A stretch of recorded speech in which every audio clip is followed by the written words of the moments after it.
ꯐꯣꯡꯈꯤꯕ ꯇꯣꯉꯥꯟ-ꯇꯣꯉꯥꯟꯕ ꯄꯥꯎꯆꯦꯁꯤꯡꯗꯒꯤ ꯂꯧꯈꯠꯄ ꯄꯥꯎ ꯈꯔ ꯑꯞꯗꯦꯠ ꯄꯤꯖꯔꯤ꯫ ꯑꯍꯥꯟꯕꯗ ꯃꯔꯨꯑꯣꯏꯕ ꯄꯥꯎ ꯃ꯭ꯌꯥꯟꯃꯥꯔ ꯕꯣꯔꯗꯔꯗ ꯃꯅꯤꯄꯨꯔꯒꯤ ꯌꯥꯑꯣꯟꯂꯣꯏꯁꯤꯡꯒ ꯅꯣꯡꯃꯩ ꯀꯥꯞꯅꯈ꯭ꯔꯦ꯫ KNA PDFꯀꯤ ꯀꯦꯗꯔ 4 ꯁꯤꯔꯦ, ꯀꯌꯥ ꯑꯃ ꯁꯣꯛꯈ꯭ꯔꯦ꯫ ꯊꯋꯥꯏ ꯀꯨꯀꯤ ꯈꯨꯜ ꯑꯁꯤ ꯃꯁꯥꯒꯤ ꯖꯨꯔꯤꯁꯗꯤꯛꯁꯟ ꯂꯩꯖꯕ ꯏꯟꯗꯤꯄꯦꯟꯗꯦꯟꯠ ꯚꯤꯂꯦꯖ ꯑꯃꯅꯤ ꯍꯥꯏꯅ ꯚꯤꯂꯦꯖ ꯑꯣꯊꯣꯔꯤꯇꯤꯅ ꯐꯣꯡꯗꯣꯛꯈ꯭ꯔꯦ꯫ ꯏꯝꯐꯥꯜ ꯎꯈ꯭ꯔꯨꯜ ꯂꯝꯕꯤ ꯄꯨꯡ 24ꯒꯤ ꯃꯅꯨꯡꯗ ꯍꯥꯡꯗꯣꯛꯇꯨꯅ ꯃꯤꯌꯥꯝ ꯆꯠꯊꯣꯛ-ꯆꯠꯁꯤꯟ ꯇꯧꯕ ꯌꯥꯍꯟꯒꯗꯕꯅꯤ ꯍꯥꯏꯅ TKSꯅ ꯐꯣꯡꯗꯣꯛꯈ꯭ꯔꯦ꯫ KLAꯒꯤ ꯕꯪꯀꯔ ꯈꯨꯗꯛꯇ ꯂꯧꯊꯣꯛꯅꯕ ꯈꯪꯍꯜꯂꯛꯂꯤ꯫ ꯄꯥꯂꯝ ꯃꯦꯇ꯭ꯔꯣ ꯃꯅꯥꯛꯇ ꯕꯤꯜꯗꯤꯡ ꯃꯩ ꯆꯥꯛꯄꯗ ꯑꯉꯥꯡ 3 ꯌꯥꯎꯅ ꯃꯤꯑꯣꯏ 8 ꯁꯤꯔꯦ꯫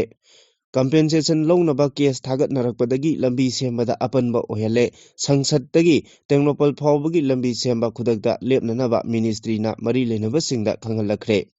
ꯉꯁꯤ ꯃꯅꯤꯄꯨꯔꯗ ꯑꯈꯥꯛ ꯑꯔꯥꯎꯒ ꯂꯣꯏꯅꯅ ꯅꯣꯡ ꯆꯨꯒꯅꯤ ꯍꯥꯏꯔꯛꯂꯤ꯫ ꯕꯤꯁꯅꯨꯄꯨꯔꯒꯤ ꯂꯝꯂꯥꯡꯄꯣꯛꯄꯤ ꯆꯣꯊꯦ ꯈꯨꯜꯗ ꯆꯍꯤ ꯍꯧꯕ ꯆꯩꯔꯥꯎꯕꯒꯤ ꯊꯧꯔꯝ ꯁ꯭ꯇꯦꯠꯀꯤ ꯊꯥꯛꯇ ꯄꯥꯡꯊꯣꯛꯀꯅꯤ ꯍꯥꯏꯅ ꯕꯣꯔꯗꯅ ꯐꯣꯡꯗꯣꯔꯛꯂꯤ꯫ ꯉꯁꯤ ꯁꯖꯤꯕꯨ ꯅꯣꯡꯃ ꯄꯥꯟꯕ ꯆꯩꯔꯥꯎꯕꯒ ꯃꯔꯤ ꯂꯩꯅꯅ ꯏꯟꯗꯤꯌꯥꯒꯤ ꯄ꯭ꯔꯁꯤꯗꯦꯟꯠꯅ ꯆꯩꯔꯥꯎꯕꯒꯤ ꯌꯥꯏꯐ-ꯄꯥꯎꯖꯦꯜ ꯄꯤꯔꯛꯂꯤ꯫ ꯏꯟꯗꯤꯌꯟ ꯀ꯭ꯔꯤꯀꯦꯠ ꯇꯤꯝꯒꯤ ꯀꯦꯞꯇꯦꯟ ꯑꯣꯏꯔꯝꯕ MS ꯙꯣꯅꯤꯕꯨ ꯚꯤꯝ ꯄꯦꯃꯦꯟꯠꯁ ꯑꯦꯞꯅ ꯕ꯭ꯔꯥꯟꯗ ꯑꯦꯝꯕꯦꯁꯦꯗꯔ ꯍꯥꯞꯈ꯭ꯔꯦ꯫ ꯂꯩꯉꯥꯛꯅ ꯁꯦꯟꯁꯁ ꯌꯩꯊꯣꯛꯅꯕ ꯅꯨꯃꯤꯠ 3ꯅꯤꯒꯤ ꯃꯅꯨꯡꯗ ꯋꯥꯔꯦꯞ ꯂꯧꯕꯤꯌꯨ, ꯅꯠꯇ꯭ꯔꯕꯗꯤ ꯁꯦꯟꯁꯁ ꯇꯧꯕ ꯂꯥꯛꯄ ꯃꯤꯑꯣꯏꯁꯤꯡ ꯕꯣꯏꯀꯣꯠ ꯇꯧꯅꯕ ꯈꯣꯡꯖꯪ ꯆꯪꯁꯤꯜꯂꯒꯅꯤ ꯍꯥꯏꯅ TH ꯁꯨꯖꯥꯇꯥꯅ ꯐꯣꯡꯗꯣꯛꯈ꯭ꯔꯦ꯫ ꯆꯤꯐ ꯏꯟꯖꯤꯅꯤꯌꯔ Y ꯍꯦꯃꯣꯆꯟꯗ꯭ꯔꯒꯤ ꯌꯨꯝꯒꯤ ꯒꯦꯠꯇ ꯕꯣꯝ ꯄꯣꯈꯥꯏꯍꯜꯂꯝꯕꯒꯤ ꯃꯥꯌꯣꯛꯇ ꯋꯥꯀꯠ ꯃꯤꯐꯝ ꯆꯠꯊꯈ꯭ꯔꯦ꯫ ꯑꯗꯣꯝꯅ ꯍꯧꯖꯤꯛ ꯌꯦꯡꯕꯤꯔꯤꯕ ꯆꯦꯅꯦꯜ ꯑꯁꯤ ꯀꯪꯂꯩ ꯄꯥꯎꯊꯥꯡ ꯌꯨꯇ꯭ꯌꯨꯕ ꯆꯦꯅꯦꯜꯅꯤ꯫ ꯆꯦꯅꯦꯜ ꯑꯁꯤꯗ ꯏꯔꯝꯗꯝ ꯑꯃꯗꯤ ꯃꯄꯥꯟ ꯂꯝꯒꯤ ꯃꯔꯨꯑꯣꯏꯕ ꯄꯥꯎꯁꯤꯡꯒꯤ ꯑꯞꯗꯦꯠ ꯇꯥꯕ ꯑꯃꯗꯤ ꯌꯦꯡꯕ ꯐꯪꯕꯤꯒꯅꯤ꯫ ꯆꯦꯅꯦꯜ ꯑꯁꯤꯅ ꯄꯥꯎ ꯑꯞꯂꯣꯗ ꯇꯧꯔꯛꯄ ꯃꯇꯝꯗ ꯑꯗꯣꯝꯒꯤ ꯗꯤꯚꯥꯏꯁꯇ ꯅꯣꯇꯤꯐꯤꯀꯦꯁꯟ ꯎꯕ ꯐꯪꯕꯤꯅꯕ ꯑꯃꯗꯤ ꯆꯦꯅꯦꯜ ꯑꯁꯤꯕꯨ ꯄꯨꯛꯅꯤꯡ ꯊꯧꯒꯠꯄꯤꯕ ꯑꯣꯏꯅ ꯁꯨꯡꯁꯣꯏ ꯁꯣꯏꯗꯅ ꯁꯕꯁꯀ꯭ꯔꯥꯏꯕ ꯇꯧꯕꯤꯗꯨꯅ ꯕꯦꯜ ꯑꯥꯏꯀꯣꯟ ꯅꯝꯕꯤꯌꯨ ꯍꯥꯏꯖꯕꯒ ꯂꯣꯏꯅꯅ ꯉꯁꯤ ꯁꯖꯤꯕꯨꯒꯤ ꯅꯣꯡꯃ ꯄꯥꯟꯕ ꯆꯩꯔꯥꯎꯕ ꯅꯨꯃꯤꯠ ꯃꯩꯇꯩꯁꯤꯡꯒꯤꯅ ꯆꯍꯤ ꯍꯧꯕ ꯅꯨꯃꯤꯠ ꯑꯁꯤꯗ ꯃꯅꯤꯄꯨꯔꯗ ꯈꯨꯟꯗꯥꯔꯤꯕ ꯌꯦꯜꯂꯣ ꯐꯨꯔꯨꯞ ꯈꯨꯗꯤꯡꯃꯛꯀꯤ ꯃꯐꯝꯗ ꯀꯪꯂꯩ ꯄꯥꯎꯊꯥꯡꯒꯤ ꯆꯦꯅꯦꯜꯒꯤ ꯃꯥꯏꯀꯩꯗꯒꯤ ꯌꯥꯏꯐ-ꯄꯥꯎꯖꯦꯜ ꯄꯤꯖꯕꯒ ꯂꯣꯏꯅꯅ ꯍꯧꯖꯤꯛ ꯄꯥꯎꯁꯤꯡ ꯑꯃꯨꯛ ꯁꯟꯗꯣꯛꯅ ꯄꯤꯖꯔꯤ꯫ ꯉꯔꯥꯡ ꯑꯌꯨꯛ ꯄꯨꯡ 5:30 ꯇꯥꯔꯛꯄ ꯃꯇꯝꯗ ꯃ꯭ꯌꯥꯟꯃꯥꯔꯒꯤ ꯀꯕꯣ ꯇꯝꯄꯥꯛꯀ ꯂꯣꯟꯅꯕ ꯅꯥꯝꯂꯤ ꯂꯤꯟꯗꯥ ꯈꯨꯜ ꯃꯅꯥꯛꯇ ꯃꯅꯤꯄꯨꯔꯒꯤ ꯌꯥꯑꯣꯟꯂꯣꯏꯁꯤꯡꯅꯤ ꯆꯤꯡꯅꯕꯁꯤꯡꯒ ꯌꯥꯑꯣꯟꯂꯣꯏꯁꯤꯡ ꯑꯁꯤꯅ ꯏꯟꯗꯤꯌꯥꯒꯤ ꯄ꯭ꯔꯣꯛꯁꯤ ꯑꯥꯔꯃꯤꯅꯤ ꯍꯥꯏꯅꯔꯤꯕ ꯃ꯭ꯌꯥꯟꯃꯥꯔꯗ ꯕꯦꯖ ꯇꯧꯕ ꯀꯨꯀꯤ ꯅꯦꯁꯅꯦꯜ ꯑꯥꯔꯃꯤ KNA PDFꯀꯤ ꯀꯦꯗꯔꯁꯤꯡꯒ ꯑꯀꯟꯕ ꯃꯑꯣꯡꯗ ꯅꯣꯡꯃꯩ ꯀꯥꯞꯅꯈꯤꯕꯒꯤ ꯊꯧꯗꯣꯛꯇ KNA PDFꯀꯤ ꯀꯦꯗꯔ 4 ꯃꯐꯝ ꯑꯗꯨꯗ ꯁꯤꯈꯤꯕꯒ ꯂꯣꯏꯅꯅ ꯃꯤꯂꯤꯇꯦꯟꯠ ꯒ꯭ꯔꯨꯞꯁꯤꯡ ꯑꯁꯤꯒꯤ ꯀꯦꯗꯔ ꯀꯌꯥꯃꯔꯨꯝ ꯑꯁꯣꯛ-ꯑꯄꯟ ꯅꯪꯈ꯭ꯔꯦ ꯍꯥꯏꯔꯤ꯫ ꯄ꯭ꯔꯦꯁꯅ ꯐꯪꯕ ꯄꯥꯎꯒꯤ ꯃꯇꯨꯡ ꯏꯟꯅ ꯉꯔꯥꯡ ꯃ꯭ꯌꯥꯟꯃꯥꯔꯒꯤ ꯅꯥꯝꯂꯤ ꯃꯤꯟꯗꯥ ꯈꯨꯜꯗ ꯊꯣꯛꯈꯤꯕ ꯅꯣꯡꯃꯩ ꯀꯥꯞꯅꯕꯒꯤ ꯊꯧꯗꯣꯛ ꯑꯗꯨ KNA PDFꯅ ꯃꯐꯝ ꯑꯗꯨꯗ ꯑꯣꯄꯔꯦꯠ ꯇꯧꯔꯤꯕ ꯃꯅꯤꯄꯨꯔꯒꯤ ꯌꯥꯑꯣꯟꯂꯣꯏꯁꯤꯡꯒꯤ ꯃꯊꯛꯇ ꯑꯍꯥꯟꯕ ꯑꯣꯏꯅ ꯅꯣꯡꯃꯩ ꯀꯥꯞꯁꯤꯜꯂꯛꯇꯨꯅ ꯑꯦꯇꯦꯛ ꯇꯧꯔꯛꯈꯤꯕꯅꯤ꯫ ꯇꯨꯡꯗ ꯃꯅꯤꯄꯨꯔꯒꯤ ꯑꯄꯨꯟꯕ ꯌꯥꯑꯣꯟꯂꯣꯏꯁꯤꯡ ꯑꯗꯨꯅ ꯍꯟꯗꯨꯅ ꯅꯣꯡꯃꯩ ꯀꯥꯞꯄꯗ ꯅꯥꯀꯜ ꯑꯅꯤꯃꯛꯇ ꯑꯀꯟꯕ ꯃꯑꯣꯡꯗ ꯅꯣꯡꯃꯩ ꯀꯥꯞꯅꯈꯤꯕꯒꯤ ꯊꯧꯗꯣꯛꯁꯤꯡ ꯑꯗꯨ ꯊꯣꯛꯈꯤꯕꯅꯤ꯫ ꯄꯨꯡ 1.5 ꯅꯥꯀꯜ ꯑꯅꯤꯃꯛꯇ ꯂꯦꯞꯇꯅ ꯅꯣꯡꯃꯩ ꯀꯥꯞꯅꯈꯤꯕꯒꯤ ꯊꯧꯗꯣꯛ ꯑꯗꯨꯗ KNA PDFꯀꯤ ꯀꯦꯗꯔ 4 ꯃꯐꯝ ꯑꯗꯨꯃꯛꯇꯗ ꯁꯤꯈꯤ, ꯑꯗꯨꯒ ꯀꯦꯗꯔ ꯈꯔꯅ ꯑꯁꯣꯛ-ꯑꯄꯟ ꯌꯥꯎꯗꯨꯅ KNA PDFꯀꯤ ꯀꯦꯗꯔꯁꯤꯡꯅ ꯃꯈꯣꯏꯒꯤ ꯑꯁꯣꯛꯄ ꯀꯦꯗꯔꯁꯤꯡ ꯃꯐꯝ ꯑꯗꯨꯗꯒꯤ ꯄꯨꯗꯨꯅ ꯆꯦꯟꯈꯤ ꯑꯃꯗꯤ ꯃꯅꯤꯄꯨꯔꯒꯤ ꯌꯥꯑꯣꯟꯂꯨꯞꯁꯤꯡꯅ ꯂꯩꯈꯤꯗ꯭ꯔꯕ KNA PDF ꯀꯦꯗꯔꯁꯤꯡ ꯑꯗꯨꯒꯤ ꯈꯨꯠꯂꯥꯏ ꯀꯌꯥ ꯑꯃꯁꯨ ꯐꯪꯕ ꯉꯝꯍꯧꯈꯤ ꯍꯥꯏꯅ ꯄꯥꯎ ꯑꯁꯤꯅ ꯃꯈꯥ ꯇꯥꯔꯤ꯫ ꯑꯃꯔꯣꯝꯗ ꯉꯔꯥꯡ ꯑꯌꯨꯛ KNA PDF ꯃꯤꯂꯤꯇꯦꯟꯠ ꯀꯦꯗꯔꯁꯤꯡꯅ ꯅꯣꯡꯃꯩ ꯀꯥꯞꯅꯈꯤꯕꯒꯤ ꯊꯧꯗꯣꯛ ꯑꯗꯨꯗ ꯃꯅꯤꯄꯨꯔꯒꯤ ꯌꯥꯑꯣꯟꯂꯨꯞꯁꯤꯡꯒꯤ ꯃꯥꯏꯀꯩꯗꯒꯤ ꯑꯁꯣꯛ-ꯑꯄꯟ ꯑꯃꯠꯇ ꯌꯥꯎꯍꯧꯈꯤꯗ꯭ꯔꯦ ꯍꯥꯏꯔꯤ꯫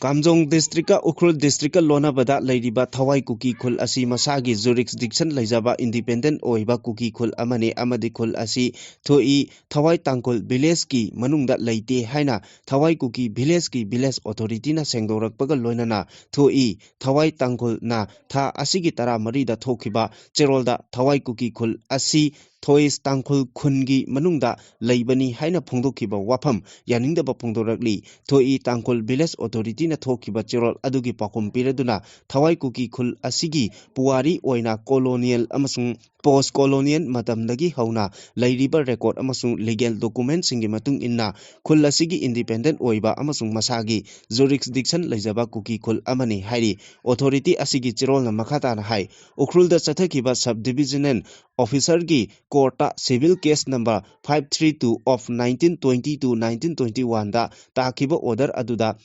Chief Kofulok Kuki gi Makada Thawai Kuki Khul Asigi boundary 1921 gi July anida demarcation tawduna khul asigi jurisdiction asi awangda Hafulok Simana amasung Nongsupta Thawal Turena Khali haina official oina demarcation tawba laikhre hairi masiga loinana masigi sumatakta subdivision and officer ukrul chathakiba misleading case number 71 of 1945 to 1946 ta record tawkibagi matung inna Mahadeva Hill Range asi Thawai Khulgi Sipta Yole haina record leiri hiram asiga mari lainana 1945 ki November 21 da village asigi land ownership ki matangda documentation tawgibasu laikhre haina phongdorakli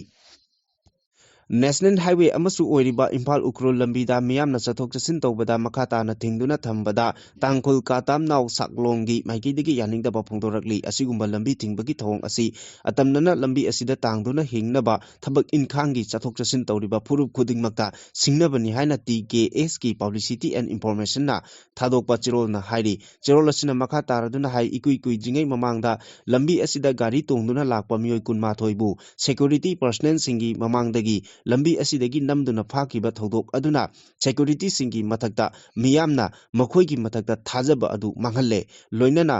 maru oikraba lambi asida chathok chasin tawriba misam miyambu ngak senbak ngamdaba aduna aruba wafam ama ohenbatan natana miyam marakta asawa phaunari National Highway number 202 Impal Ukrul Lambi asi maru oina Tangkhul community sing loinana tongan ba phurup kanglup singi lifeline ama oiduna miyoi lak ani gi mathakta sijinari hairiba maru oiraba lambi asi thingduna thamjinba asina mahiroi singi punsi ana layengadaba lalol itik tawgadaba lenga ki thabak tawba acha athak yauna maru oiba pochai kaya purakadaba lambi asida tangliba kaya gi punsi haifum khangdana sokhalle hairoduna matau karamna mafam asi hongdoklaga minungsi yengduna miyoibagi minungsi marakta layankhiba harmony sing phurup amabu karigi awaba piribano hainasu hangli TKS na palliba lengak asida Pung kunmarigi manungda piraduna hariba National Highway asida chathok chasin tawriba singda asoi angam thokhandanaba lengaki maikidigi chapchabo wafam ama khanghangadabani miyamgi punsi amadi security gi matangda lengakna tumina lesinba yaroi haina phongdorakli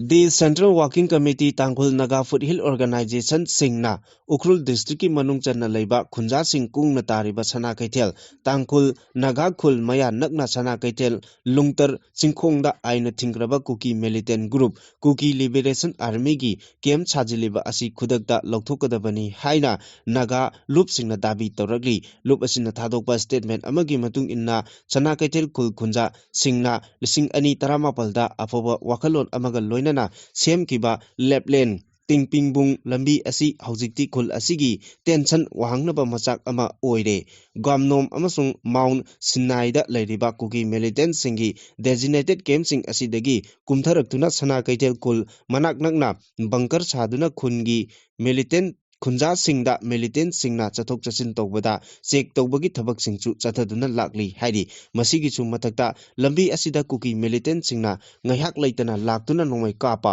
khunja singda kihan khanganba nungtigi hingliba punsi mahingda akaiba pinaba singdagi lepa leitana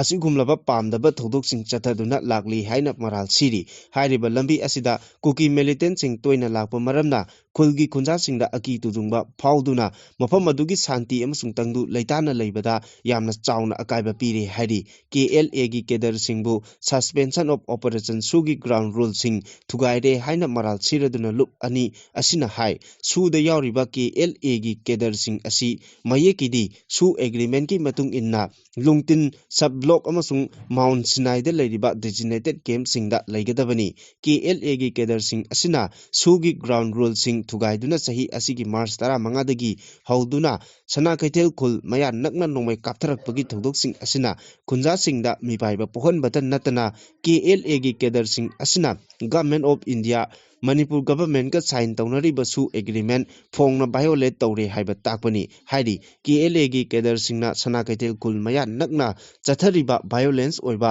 thawong sing asina khunja singda akiba phawan baga loina loinana lauda kumduna mahi marong thaba chatpa lalol itik tawba sasan senba chatpa kinare hairi KLA gi thong asi sathiba humanitarian amasung security issue singi oirakli haina lup ani asina phongdokli hiramasiga mari lainana sana kaitel kunja singna khulasigi manak nakpada deploy tawriba Mor Moha Regiment ki authority singna khul maya nakna sajiliba KLA gi bunker asi lokthok pinaba haiduna lakhi adubu hauzik phawba tabidana leiri masina maram oiraga khunja sing amuka hena akiba pokhalle hairi hauzik oiriba phibam asida TNFO na chana kaitel kulgi akoibada santi amasung normancy hanjinnabagi damakta manak nakpada leiriba sajiliba KLA gi bunker asi state amasung central government na akanba miyeng changduna lokthoknaba honabiyu karigumba bunker asi lokthokdaba tarabadi tungda tholakpa afafadagi daita asi government singna pugadabani haina lup ani asina phongdoragli Kha Nongchup thangba Delhi gi Palam Metro Station manakta nakna leiba Sri Ram Chokta mathol kaya wangna residential building ama oiriba mafam ama mai chaklakpada mioi taret sire atopa mioi kaya amana aso open nangle Delhi Police amasung Delhi Fire Service ki report matung inna haujiksu mai chaklaba residential building dagi mioi kaya marum thorakpa ngamdana leiri mioi ani building mathaktagi chongtharakpada aso open nangki soklaba mioi singadu manak nakpa hospital amada pukatuna laikanari Thaudok adu thokpagi pau hek pangbaga fire tender kuntra rom sen changsilakduna mai kannaba thabak paikhatpa hauki fire control room gi official amana phongdokibagi matung inna ngarang ayu pung 3 taba matamda Sri Ram Sort ki building ama mai chakle haibagi report phangki ahanba phangba report ki matung inna building makha thangba saruktagi mai chaklakhibani mafam aduda phirol cosmetic na singba yonba dukan singsu lei haidi Land acquisition ki matang da yenaba lakpadagi National Highway 103A gi sangsat dagi Tengmopal phawba lambi pakthok hanbagi amasung semjinbagi thabak lefankre lam pakthok naba land acquisition tawbagi matang da yenaraktuna court case thagalaki hiramasiga mari lenana Ministry of Road Transport and Highways North East Zone gi executive engineer Rohit Pamarna Manipur gi PWD gi chief engineer da tharakpa chirol amagi matung inna mamangda sanction tawkraba package 1 gi lambi sembagi thabak khudakta lepnaba khangalaki lambi sembaga mari lainana tender kawbagi thabak thoram singsu khudakta lepkadabani haina khangalakre package 1 gi oina lambi sembaga mari lainana National Highway Act 1953 ki makada proposed right of way manungda temporary structure sengwatnaba honabada Maikai Kayadagi Athingba Piraki Guwahati High Court Hiramasiga Mari Lainana litigation file Taurakpana Lambi Sembagi Tabakta Chauna Kurok Thangle NH 202 Amadi Sangsat Samnariba Lambi Asi Package 1 gi Lambi Sembada Yaude Adubu Lambi Sembaga Mari Lainana Paikhatgadaba Thabak Thoram Singda Yamna Maru Oiba Fauna lambi amadi oiri haujimaki oinadi sangsatagi Tengmopal phawba lambi sembaga mari lainana state government land acquisition tawbagi thabak thoramsing khudakta lepkadabani haikre mapung phaba proposal ama pikhalaknaba matungda makhatana lambi sembagi thabaksing laukhatkadabani hainasu North East ki executive engineer na thadokpa chirol sina kangali Indian Meteorological Department Imphal Center na hairi madudi Manipur da ngasi akhak arauga loinana nong churaba yai phibam asi state asigi district khuding makta mayokna raba yai hairi adum oinamak lakliba irai numitadi Jiribam None Tamenglong amadi Chanapati natana atai Manipur gi district singdadi nong churoi hairi amaronda Indian Meteorological Department gi report matung inna ngasi Chhattisgarh amadi Himachal Pradesh tasu len amadi akhak rauga loinana akan mamongda nong chugani haina orange alert lauthokre ngasi pangthokadoriba sajibu nomapanba cherawbana lakpada lining thokchana mai temple board ki maikeidagi lamdam asigi miyamda yaipha paujel pirakli loinana ngasi gi numit asida thasi amadi nomapanbagi chamamnaba leibiganu ayuk pung 3:52 ga second 13 ki matungdagi sajibu nomapanba oibana laigi laithok pangthokpada apanba leitre haina board asigi member secretary Maisnam Subhadata Luwangna phongdorakre mahakna sajibu cherawbagi paujel pireduna makhatana hai ngasi asi sanamahi lining chatpa singi sahi hoban numit ni numit asida lakpada lining asibu chatliba amadi malemda leiriba miyamgi marakta nungai yaifaba tangdu leitana leiba oirasanu maru oina lamdam asida apunbagi pangal sagatpa oirasanu haiki amaromda ngasi pangthokadoriba sajibu nomapanba cherawba numit asi lamta ꯊꯥꯒꯤ ꯊꯥꯁꯤ ꯑꯃꯗꯤ ꯁꯖꯤꯕꯨ ꯊꯥꯒꯤꯅ ꯅꯣꯡꯃ ꯄꯥꯟꯕ ꯅꯨꯃꯤꯠ ꯑꯅꯤ ꯆꯞ ꯃꯥꯟꯅꯅ ꯇꯥꯁꯤꯟꯅꯕꯗ ꯆꯃꯝꯅꯕ ꯃꯤꯌꯥꯝꯗ ꯂꯩꯔꯤ꯫ ꯃꯁꯤꯅ ꯃꯔꯝ ꯑꯣꯏꯔꯒ ꯂꯥꯏꯒꯤ ꯑꯣꯏꯕ ꯊꯧꯔꯝ ꯇꯧꯕꯗ ꯌꯥꯔꯣꯏꯗ꯭ꯔꯥ ꯍꯥꯏꯕꯒꯤ ꯅꯨꯡꯉꯥꯏꯇꯕ ꯂꯩꯅꯗꯕ ꯅꯠꯇꯦ꯫ ꯑꯗꯨꯕꯨ ꯂꯨꯅꯔ ꯀꯦꯂꯦꯟꯗꯔꯒꯤ ꯃꯇꯨꯡ ꯏꯟꯅ ꯉꯁꯤ ꯑꯌꯨꯛ ꯄꯨꯡ 7:52 ꯐꯥꯎꯕ ꯂꯝꯇꯥ ꯊꯥ ꯂꯣꯏꯕꯒꯤ ꯄꯨꯡꯐꯝ ꯑꯣꯏꯔꯤ꯫ ꯑꯗꯨꯒ ꯑꯌꯨꯛ ꯄꯨꯡ 7:52 ꯒꯤ ꯃꯇꯨꯡꯗꯒꯤꯗꯤ ꯁꯖꯤꯕꯨ ꯅꯣꯡꯃ ꯄꯥꯟꯕ ꯆꯪꯕ ꯍꯧꯔꯦ꯫ ꯃꯁꯤꯅ ꯃꯔꯝ ꯑꯣꯏꯔꯒ ꯑꯌꯨꯛ ꯄꯨꯡ 7:52 ꯒꯤ ꯃꯇꯨꯡꯗꯒꯤ ꯂꯥꯏꯒꯤ ꯂꯥꯏꯊꯧ ꯇꯧꯕꯗ ꯑꯀꯥꯏꯕ ꯂꯩꯔꯔꯣꯏ꯫ ꯂꯥꯏꯅꯤꯡꯊꯧ ꯁꯅꯥꯃꯍꯤ ꯁꯪꯂꯦꯟꯒꯤ ꯑꯣꯏꯅꯁꯨ ꯑꯌꯨꯛ ꯄꯨꯡ 7ꯇꯒꯤ ꯂꯥꯏꯒꯤ ꯐꯤ ꯍꯣꯡꯗꯨꯅ ꯂꯥꯏꯊꯧ ꯆꯞ ꯆꯥꯅ ꯄꯥꯡꯊꯣꯛꯀꯅꯤ ꯍꯥꯏꯅ ꯐꯣꯡꯗꯣꯔꯛꯂꯤ꯫